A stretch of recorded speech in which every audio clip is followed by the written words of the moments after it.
The visual is not important here. The music is not important here. The voice is not important here. What matters are the words. If you cannot listen to the words, you do not belong here. If you understand this, welcome to the Fate Club. In this period of planetary transition, a structure that has defined human existence for millennia begins to dissolve. It is not collapsing through conflict or revolution, but through exhaustion and exposure.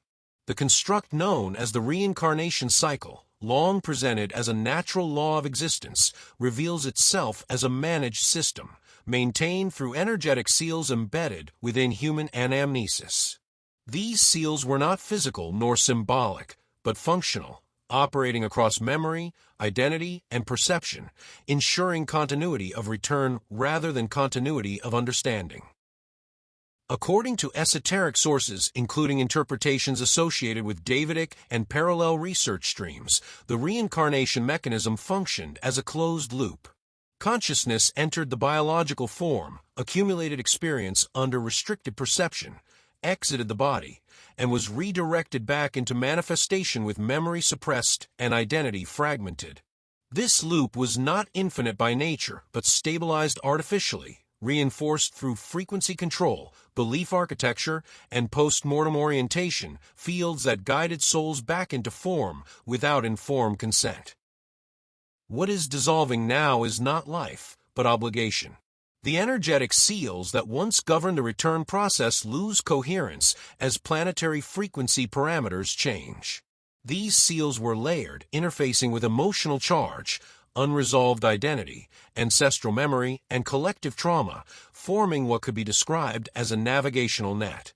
When intact, this net ensured that consciousness interpreted re-entry as necessity rather than choice. As the net weakens, the assumption of compulsory return collapses with it. This moment is described as a terminal cycle, not because existence ends, but because the mechanism of enforced repetition reaches structural failure. The system no longer holds sufficient authority over awareness. Souls begin to encounter something unfamiliar after biological death or during deep states of consciousness, a pause rather than a pull, an absence of direction rather than an imposed path. In that pause, decision becomes possible. Within this framework, consciousness is no longer processed as a resource but recognized as an origin point.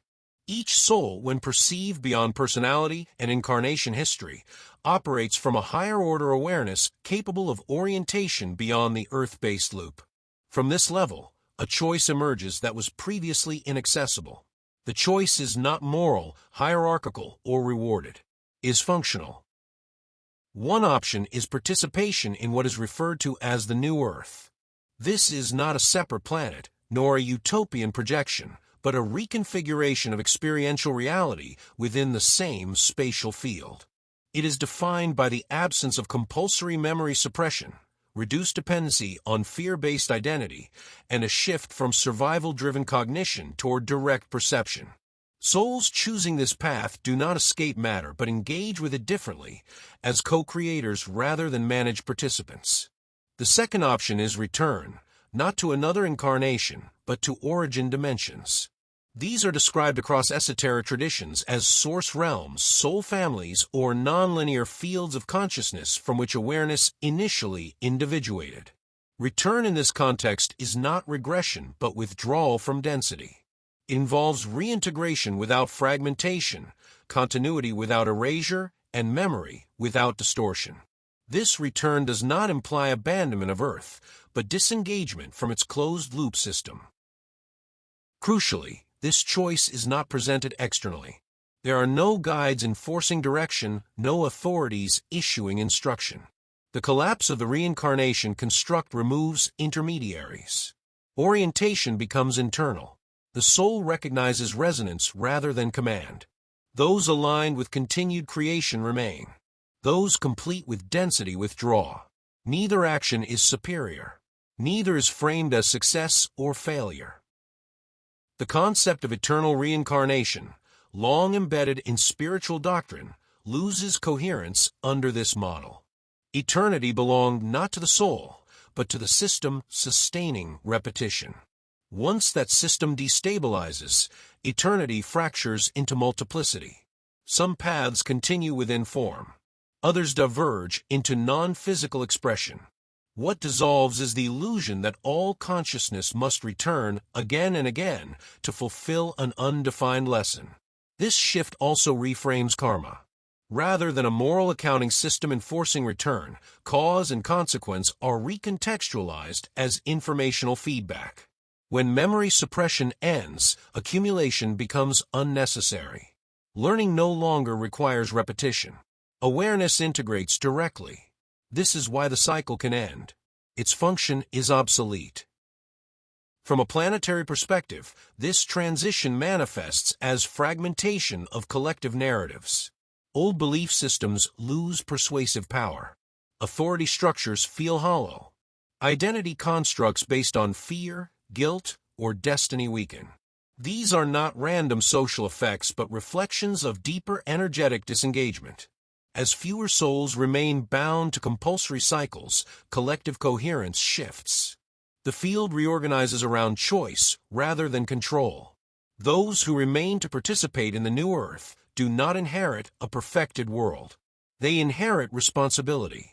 Creation without enforced amnesia requires presence, accountability, and clarity. There is no external reset. Continuity persists. This is not ascension as escape, but stabilization as embodiment. Consciousness stays, but without the architecture that once limited it. Those who return to origin dimensions do not disappear. They exit the narrative of density while retaining continuity of being. Their departure reduces population pressure on the system, easing the transition for those who remain. In this sense, withdrawal is not abandonment but rebalancing. Throughout this process, no singular event marks the end. There is no final judgment, no collective announcement. The dissolution occurs gradually, invisibly, through millions of individual decisions made beyond language. The trap does not shatter. It empties. Only those who still resonate with repetition remain within it. What persists is not salvation but clarity. The realization that reincarnation was never a universal law, but a contextual mechanism, and that mechanisms once exposed can be exited. This is the closing phase of enforced return. Not the end of experience, but the end of compulsory looping. Consciousness regains authorship. The system releases its hold not because it is defeated, but because it is no longer needed. If you understand this, welcome to the club.